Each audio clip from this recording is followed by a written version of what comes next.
Bonjour Florian Philippot. Bonjour. Est-ce que, comme l'UMP, vous dites que la récession en France, c'est la faute à Hollande? Non, c'est la faute à Hollande, bien sûr, parce qu'il poursuit la politique de l'UMP.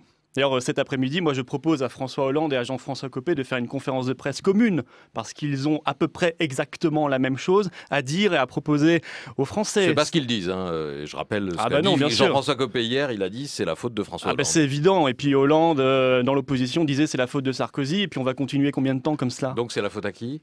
C'est la faute à un système que ces gens-là mettent en place, appliquent docilement. Cet après-midi, François Hollande, j'espère qu'il s'exprimera en français, d'ailleurs pas en allemand, puisqu'il est allé chercher ses instructions chez Mme Merkel, comme d'habitude, j'espère qu'il aura eu le temps de traduire, mais... Quelles instructions? Ces instructions sur la politique qu'il doit mener, sur la politique d'austérité, sur la politique de saccage social qu'il va annoncer aux Français cet après-midi, de la même manière que Nicolas Sarkozy l'aurait annoncé dans les mêmes termes, au même moment, de la même manière, s'il avait été réélu. Cet après-midi, nous aurons dans toute sa splendeur, sa triste splendeur, j'ai envie de dire, mais nous aurons tout de même cela, un chef de gouvernement technique qui viendra dérouler la feuille de route de Bruxelles, la flexibilisation du marché du travail, une nouvelle précarisation des retraites, les privatisations, le refus de toute forme de patriotisme économique au soutien de nos petites entreprises.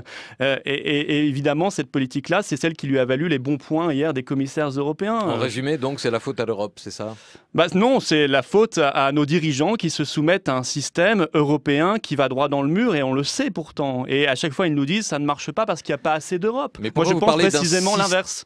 Vous parlez d'un système européen et pas d'une politique européenne. Si, par hypothèse, l'Europe change de politique avec des investissements à l'échelle du continent, avec une forte politique de relance, est-ce que vous changez de pied? Non, parce que Florian Philippot, l'Europe ne peut pas, vous savez, c'est un peu comme l'Union soviétique, elle ne se réforme pas, elle ne peut pas changer de politique puisque sa politique est inscrite dans ses gènes et dans ses traités. Je veux dire, on n'a pas simplement une architecture par ces traités, on a une politique concrète, une politique économique. On nous dit qu'on doit refuser toute forme de frontières intelligentes, de frontières économiques et financières, qu'on doit refuser toute forme de frontières migratoires, qu'on doit faire Schengen, qu'on doit libéraliser les services publics. Tout cela, on n'a pas le choix. C'est les traités qu'ils ont signés, eux, UMP et Parti Socialiste, et ce sont les directives européennes que généralement ils co-signent et qu'ils adoptent ensemble dans 97% des cas à Strasbourg et à Bruxelles. C'est pour ça que vous voulez sortir de l'Europe?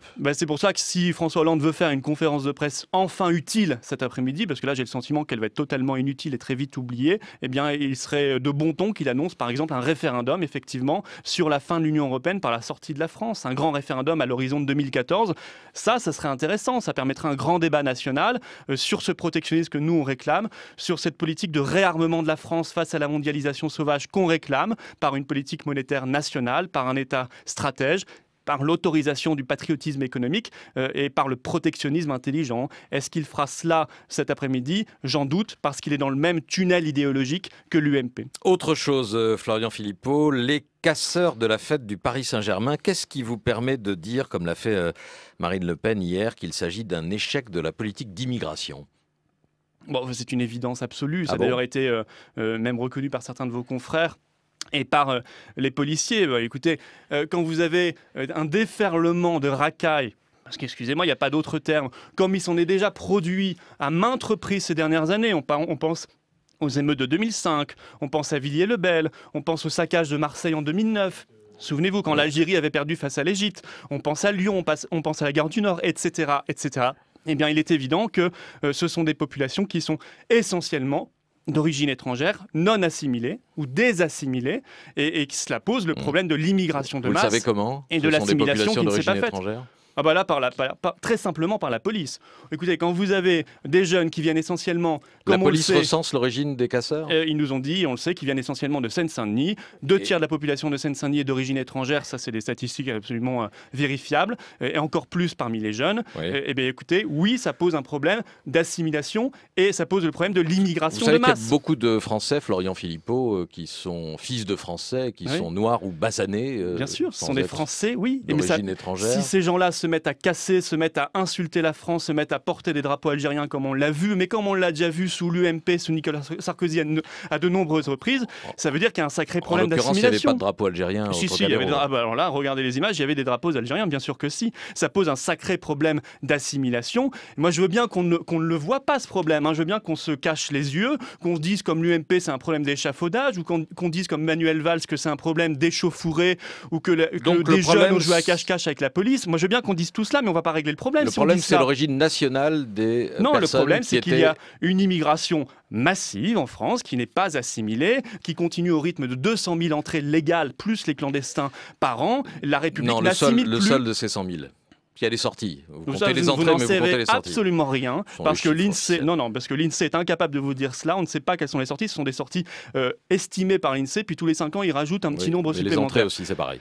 Non, les entrées, par contre, on sait très bien, ce sont des titres de séjour, plus les clandestins, plus les régularisations de clandestins. Encore une fois, soit on accepte de voir le problème et on le traite. On dit qu'on doit retrouver des frontières, arrêter l'immigration, mettre en place une politique qui rompe avec ce laxisme d'État.